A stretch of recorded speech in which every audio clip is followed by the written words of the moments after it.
င့်တွင်နဲ့ပန်းသီး17လုံးရှိသည်နော်မောင်မောင်ကိုဖတ်မောင်မောင်ကို4လုံး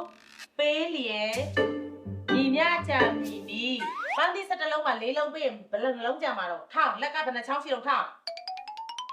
10ချောင်းဘယ်နှလုံးတော့17လုံးရှိဆို17ချောင်းရှိတဲ့အချောင်းထောင်းတော့ထပ်ထောင်းခြေတော့ထောင်းထောင်းအဲ့ဒီ17လုံးနဲ့က4လုံးပေးမယ်ပေးလိုက်4လုံး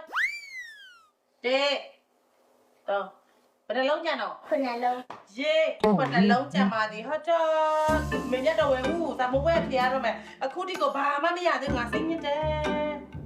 ဟေးဟေးငါသားလေးမေသားလေးစားရရလာပြီလား ကြားပြီ အေးစားချက်မလားခမဲစားမလားနားမလား စာချက်ပြီးသွားပြီခုမှကျူရှင်ကနေချက်လာတာစာချက်တော့ခေါင်းတွေနောက်တော့ပြင်းနေ အေးအေးနားငါသားလေးနားနေဦးမေအေးအကောင်လေးအိုးတင်ပေးအောင်ငါသားလေးအေးအောင်